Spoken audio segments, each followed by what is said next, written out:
At 6, inflation hits its highest level for more than 40 years.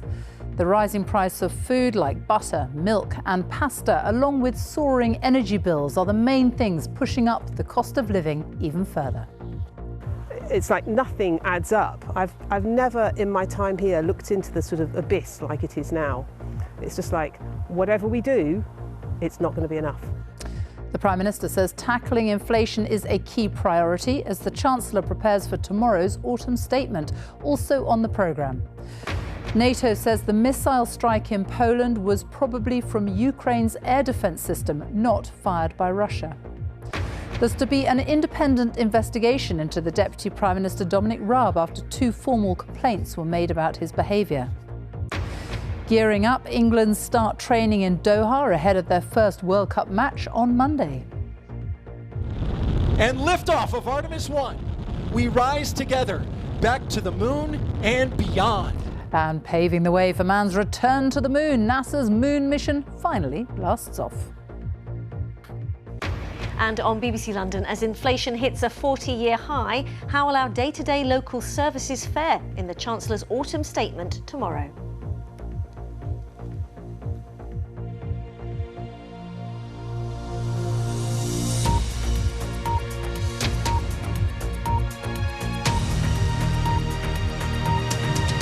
Good evening and welcome to the BBC News at 6. Inflation has hit its highest level since 1981. Rising food costs and soaring energy bills have helped to push prices up by 11.1% in the year to October, from 10.1% in September. That's higher than expected. The figures come ahead of the Chancellor's autumn statement tomorrow, when he'll unveil a package of tax hikes and spending cuts. Our economics editor Faisal Islam is here with all the details. Faisal. Yes, Sophie, the decades of relatively low inflation have ended. We're seeing the cost of living rising at rates not seen since 1981. Only in the late 70s was it worse, when it was fuelled by rocketing oil prices. It is actually at 11%, 5 times the Bank of England's target of 2%. In fact, inflation has gone up by that 2% in just the month of October alone. That's been driven by energy bills and also basic food prices rising dramatically on last year. Margarine is up 42%. Pasta will cost you a third more than last October, whilst cheese is up more than 27%. And the Office for National Statistics says the poorest households will feel the impact of these hikes much more as they spend more on the basics. I've been to Gloucester to find out how people are being affected. At Knit and Natter in Cam in Gloucestershire, much of the nattering is about the rising price of everything, and especially energy. Try not to put the tumble dryer on so much, although with this weather. Yes. But how will people afford food and energy if... I don't know. Yeah. They'll find a way. Did in the war. Buying things is guesswork. So going shopping, it's you can't say, OK, I'm going to spend this amount and shop for the week. It's quite hard to budget just because the prices have gone up so much. For Maureen, Doreen and friends, the intricate and delicate trade-offs of double-digit inflation also faced by the Chancellor and the Bank of England. Pensions are likely to go up in line with double-digit inflation rates, but the extent of the squeeze from energy and food prices clear from demand for subsidised food and meals at this local community hub. In another month or two, when people switch their heating on, they're just going to have, there's nothing left to cushion the increases. I've never in my time here looked into the sort of abyss like it is now. It's just like, whatever we do, it's not going to be enough. And some of those who came to this hub to volunteer, like Sarah, have had to use some of the services. People are scared. I don't know anyone that uses the food pantry that has actually put their heating on. Really? And they're still struggling with their bills. In nearby Dursley, a guitar retailer explains the reasons for price pressures. We've seen prices go up by 25–30% due to raw material costs going up, transportation costs going up, energy prices going up, general inflation, of course. and we try to absorb that. We can only put 2 or 3%, maybe 5% on our prices to try and absorb some of those costs. And that is the balancing act for the Bank of England. Once we get through this winter, because of the way the gas price effects are going to work through this winter, that there should be quite a pronounced fall in inflation thereafter, and our forecast brings it back to target and actually takes it below target, actually to zero. In Gloucester, at the indoor market, the inflationary juggernaut means traders can't really believe the prices they're having to charge. We check our prices monthly as our stock's coming in because it's going up, and we're not even being told it's going up, it's just gone up on our invoices. Even the cards where they used to be £1, then they've been £1.50 for the longest time, and now this year they've gone up to £1.99. So it's another 50 pence, you know. Yeah. And yet there are signs of recession everywhere. The loss of the old Gloucester Debenhams hitting footfall for retailers, even as it's being reborn as a university building, which means some fear from the government turning off its taps too. Faisal Islam, BBC News. So as we heard, rising prices are on many people's minds. Our cost of living correspondent Coletta Smith has been trying to answer some of the big questions people are asking about rising inflation. If it feels like your household has been hit by wave after wave of price hikes, then you're not alone. We've had months and months of record hikes. So what is going on? Everywhere you go, and it's not going up 5 or 10 pence, it's going up a lot more than that in the pences. And the gas and the electric, I mean, we even cutting down on even using the heating at the moment. So what I want to know is, why is inflation going up so high? This month's big price increase is because of the huge increase we saw in energy bills at the beginning of October. But it's not just households that are facing those prices, businesses are too, and they're passing on those costs to us as customers by upping all of their prices. The reason behind all of this is global gas and oil prices that have really been skyrocketing from the beginning of this year as we came out of the pandemic and then went straight into the war in Ukraine. We was probably spending an extra £40 a week on a full shop, which is almost a couple of £100 a month. So what I wanted to know really was, when will prices start to fall again? The Bank of England are hoping that by raising interest rates, they'll slow down inflation. We're also seeing global food prices start to fall, so that might give us a little bit of relief in the supermarkets. But it's worth remembering that even when inflation begins to slow down, that doesn't mean the prices will fall in the shops. They'll just be increasing by a little less. Petrol. So I have to obviously drive the kids to and from school every day, so it's really, really expensive. So what I'd like to know is how we can beat inflation. Most people have already been making those choices for months, cutting back on the luxuries in life, the coffees, the meals out, the takeaways, only using the car when you have to, cutting down on the energy usage in your house just to try and keep on top of those bills. Of course, a pay rise would help, but lots of economists think that that will mean businesses will put their prices up more to cover those wage bills. And if you're lucky enough to have some savings, don't forget that interest rates are going up. So those savings will be earning a little bit more. Coletta Smith, BBC News in Gloucester. Let's get more from our economics editor, Faisal Islam. So the Prime Minister says tackling inflation is a key priority. We've got the autumn statement tomorrow. What more can the government do? Well, this number towers over those decisions that will be made in basically what is a budget tomorrow. Normally, it's the Bank of England's job to get inflation rate down, but you see the signs that the government also wants to communicate that it's helping with the effort to get these 41-year high numbers down to something more sensible. But you can see that the trade-offs are made more difficult by this number. Today we had the various cabinet ministers sending letters to pay review bodies that ultimately help set their pay rises for next year from 2023 to 2024 for doctors, for teachers and for the armed forces. And they all included this phrase: in the current economic context, it's particularly important that you have regard to the government's inflation targets, i.e. 2%, when forming recommendations. Now that means something different when inflation is 11%, as we've just reported. So a difficult set of balancing acts. And I detect in my conversations ahead of this budget, this autumn statement tomorrow, some concern that they don't want to make the recession that we are apparently in already any worse. So it could be a little bit more balanced than some of what we're hearing. Faisal Islam, thank you. And if you want to find out more about tomorrow's autumn statement and how it may affect you, you can go to the BBC News website at bbc.co.uk/news, where there's a lot of information in our Cost of Living Tackling It Together series. NATO now says the missile that killed 2 people in eastern Poland yesterday was probably fired by Ukrainian air defences rather than by Russia. Moscow had already strongly denied it was responsible for the rocket that hit a village near the border with Ukraine. Our Europe editor Katya Adler reports from Brussels, where NATO members have been meeting. These have been anxious hours for Poland and its allies, gathering evidence and intelligence about last night's missile strike close to Poland's border with Ukraine. Yerevan lives nearby. His family heard the explosion, he said, and were really scared. NATO was also nervous.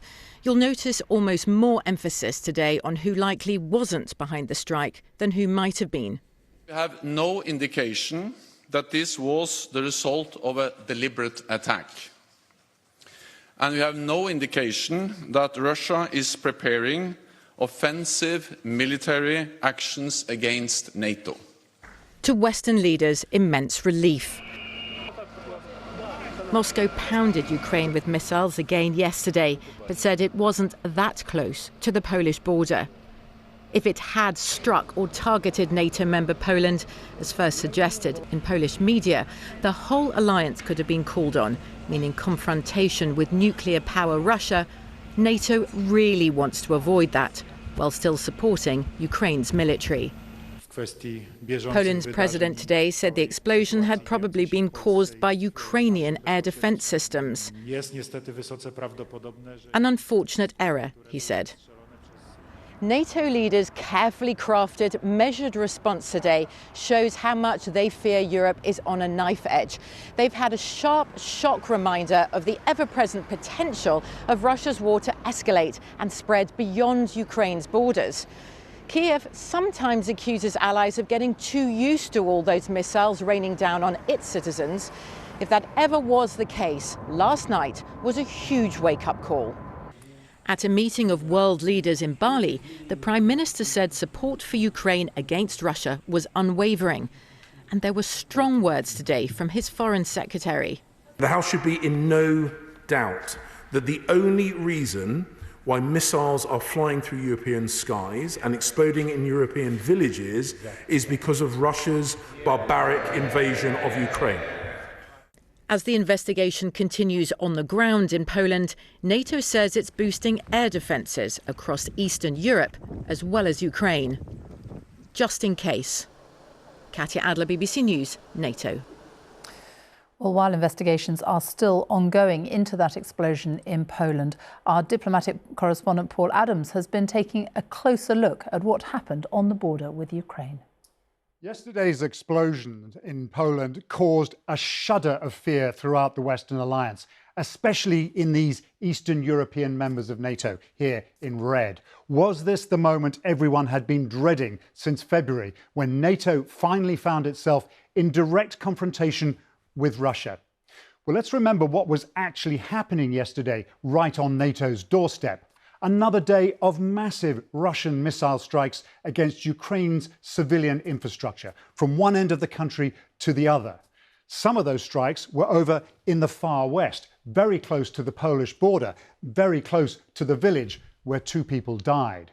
Ukraine said, and still says, that a Russian missile was responsible. Before long, though, experts looked at this wreckage found at the scene and came up with a different theory, that these were parts of an air defense missile fired by Ukraine. World leaders from Joe Biden to the Polish president have all gradually come to the same conclusion. This is the S-300, a Russian-made surface-to-air missile introduced in the 1970s and still widely used throughout the countries of the old Soviet Union, including Ukraine. As Russian cruise missiles flew across Ukrainian cities yesterday, there were frantic efforts to shoot them down. Many were successful, some were not.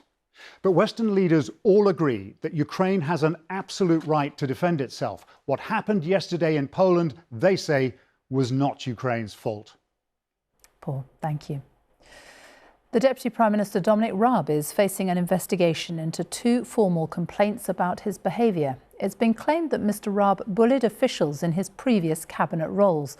Standing in for Rishi Sunak at Prime Minister's Questions this lunchtime, he said he wanted an independent inquiry as soon as possible to thoroughly rebut and refute the allegations. But for the moment, there isn't an ethics advisor to investigate alleged breaches of the ministerial code. The Prime Minister has yet to appoint a new one. Here's our Deputy Political Editor, Vicky Young. Let's make him our next Prime Minister. Please welcome Rishi Sunak.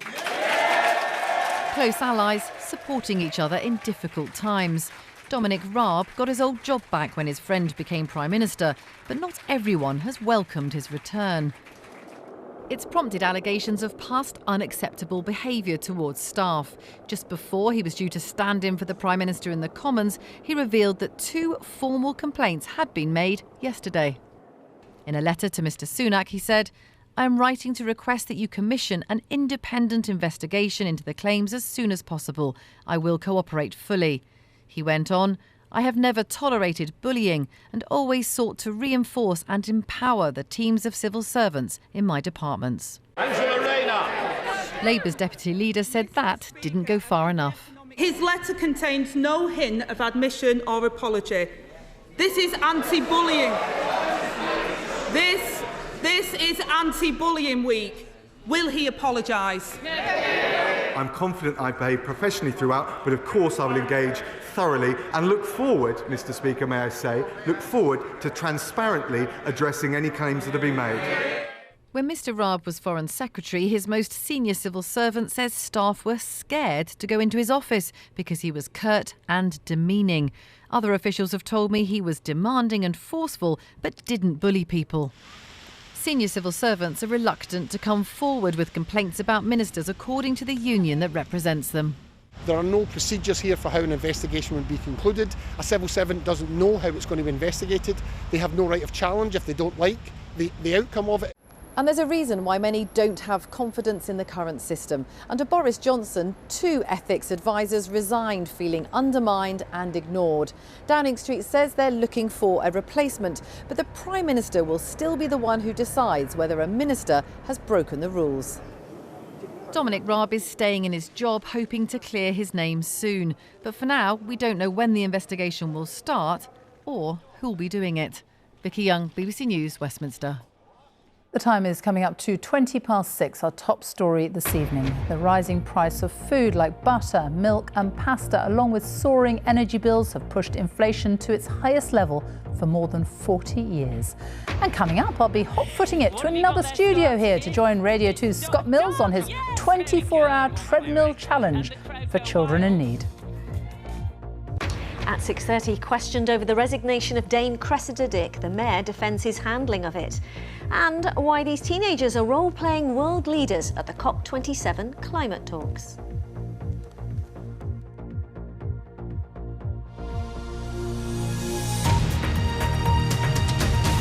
We rise together, back to the moon and beyond. The words from NASA this morning as its Artemis rocket finally lifted off, marking the start of a new era which will eventually see humans return to the moon.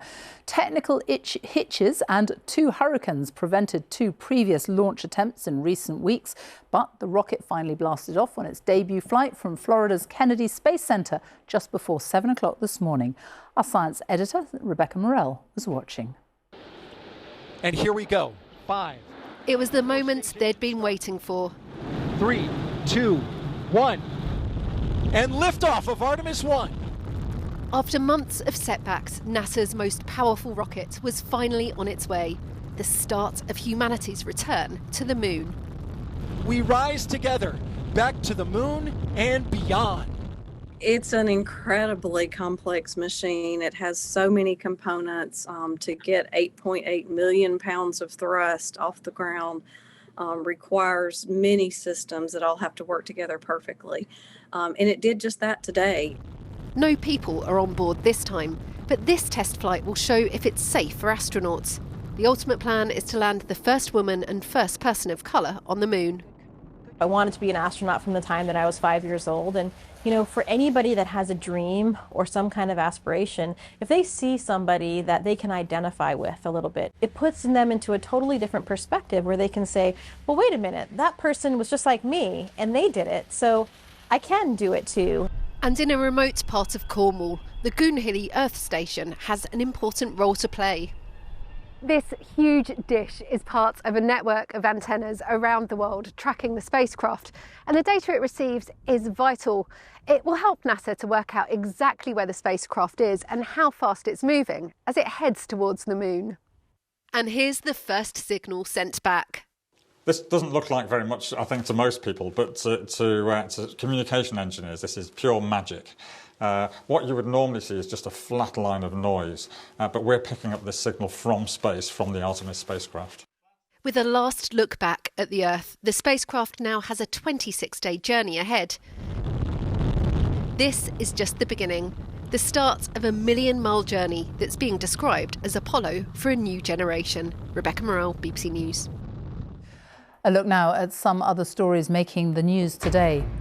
Brazil's president-elect, Luiz Inácio Lula da Silva, says he will ask the United Nations to hold its climate summit in the Brazilian Amazon region in 2025. Speaking at COP27 in Egypt, he said Brazil was back in the global fight against climate change after the four-year presidency of his rival, Jair Bolsonaro. The former US President Donald Trump has formally declared that he will try to run for the White House again in 2024. Donald Trump, who was impeached twice, still hasn't admitted he lost the presidential election 2 years ago. The Oscar-winning actor Kevin Spacey is to be charged with a further 7 sexual offences. The Crown Prosecution Service says the new charges follow a review of evidence. They include 3 counts of indecent assault and 3 of sexual assault. The offences are alleged to have taken place between 2001 and 2004. Supermarkets Asda and Lidl have started to ration the number of boxes of eggs customers can buy because they're struggling to get enough supplies amid an outbreak of avian flu, which is adding to the problems the industry is already facing. Here's our business correspondent, Emma Simpson. Where are the eggs? You may have noticed a few gaps appearing on some supermarket shelves. Today, Lidl and Asda put limits on how many boxes people can buy. We're not running out of eggs. There is a lot of pressure in the supply chain at the moment due to avian flu, which has affected egg production, but there are eggs in the supply chain. And what retailers are doing is working with their suppliers and making sure the stocks we've got are giving every customer the eggs that they need. We eat and produce a huge amount of eggs. Up to 7 billion of them end up in the shops every year. But production is currently down about 10% compared to last year. Avian flu is causing disruption, but farmers say the bigger problem is soaring costs. Do you ever sometimes get the feeling that you're being followed? Johan is a free-range farmer in Wales and says the sums no longer work.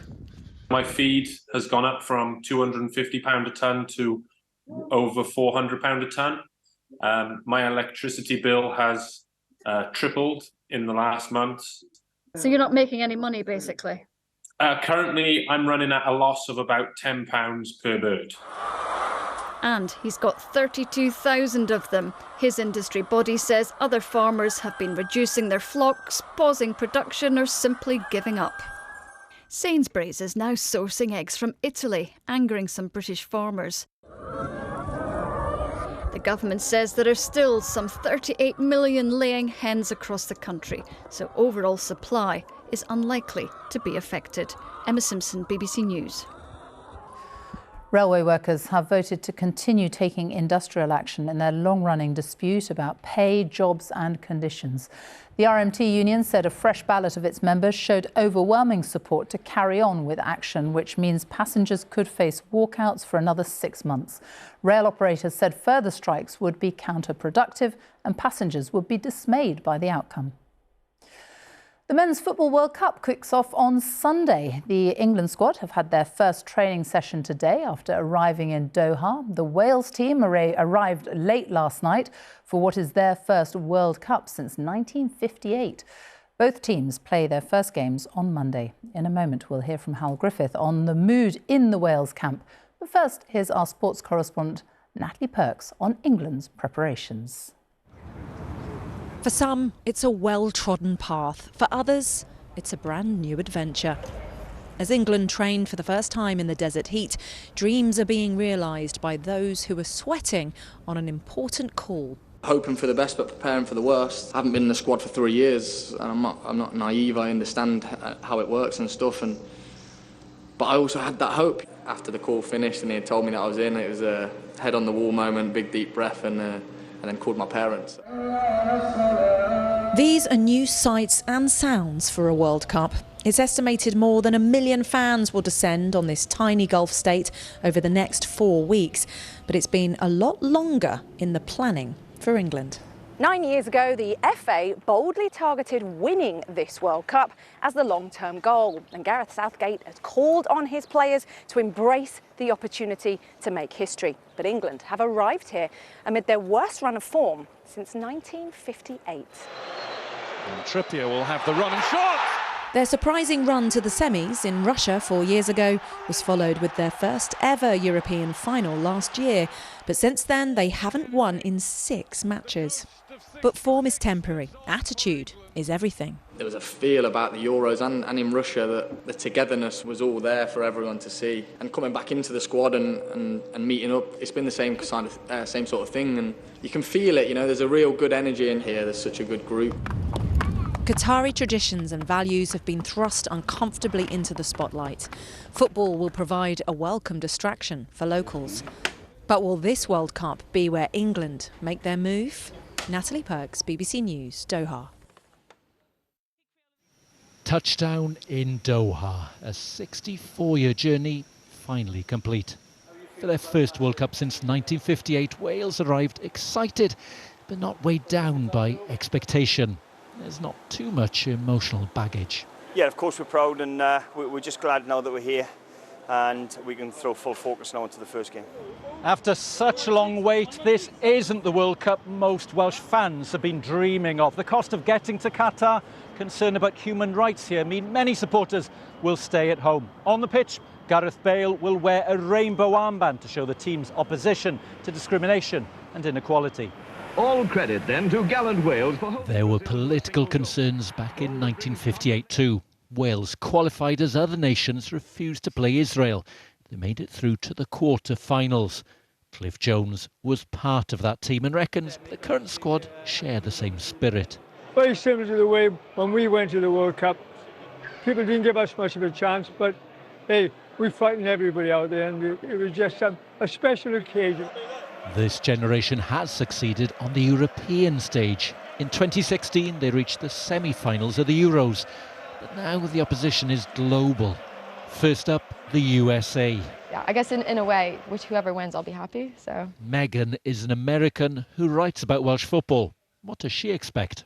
Wales are going into this without any pressure. And because of that, I think Wales are actually in better stead than most of these other teams. For example, the US, there's a lot of pressure on them right now to get out of that group stage. We'll find out when they play on Monday. For now, Wales are just sizing up the task ahead and acclimatising to an altogether different World Cup. Hywel Griffith, BBC News, Doha. Well, I have hot-footed it from our studio to the radio studio here, where Scott Mills is doing an epic 24-hour treadmill challenge for children in need. You've been going since, what, first thing this morning? 8:20 this morning. How are you feeling? It's starting to kick in now, I'll be honest. Lower back, calves are burning, but I just got to remember why we're here for children in need. So you can do anything, can't you? You can walk, you can run, you can dance, but you just got to keep moving. Although I've been told by people that have done this before, Sarah Cox, Claudia Winkelman, if you go fast at the start, then you'll have nothing. This is not a race. It's 24 hours. So we're doing good, and the amount of money raised so far is beyond what I thought it would be. We're about £180,000, which already I think is incredible. So thank you so much to all the Radio 2 listeners who've donated. You've got a long night ahead, though. I do. It's going to be the 3-4 a.m. bit that I'm fearing. You need lots of company. Well, people can watch you live, can't they, doing it? Very good luck. On iPlayer, thank you. Quite a few hours to go. We can go to the weather now with Stav Daneos.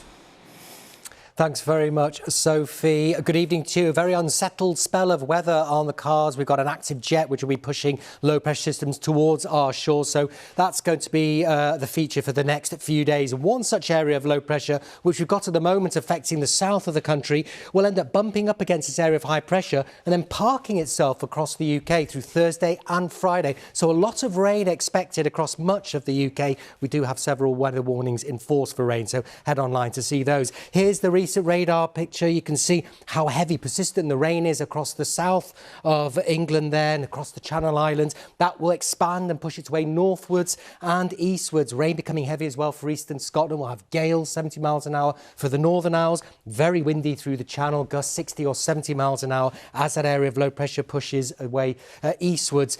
A chilly night to come, though, further west where we have clear skies, but where we have the wind and the rain, no lower than around 5 to 9 degrees. But a thoroughly wet day tomorrow for much of the country, away from the far western extremities. That rain will just pile into eastern and central areas, pushing into North Wales as well. Some heavy bursts for northeast England, strong winds as well. Pretty atrocious day, but pretty typical for November. And temperature-wise, it will feel cool when you add in the rain and the wind.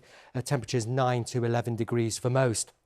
That area of low pressure still with us on Friday as well. Probably best of any brightness, parts of Northern Ireland into Wales, central southern England. A few heavy showers here, which will be blustery, but thoroughly wet for the northern half of the country. Rainfall totals at this point really starting to mount up, so we could see some issues with localised flooding again. Another cool day, temperatures around the seasonal norm. And it stays unsettled in the weekend. Another area of low pressure will sweep in. Back to you, Sophie. Stav, thank you very much. And that is it from the BBC News at 6 in a rather unusual position. I'm going to keep Scott company for a little while, but right now on BBC One it is time to join our news teams across the nations and regions for the news where you are. Goodbye.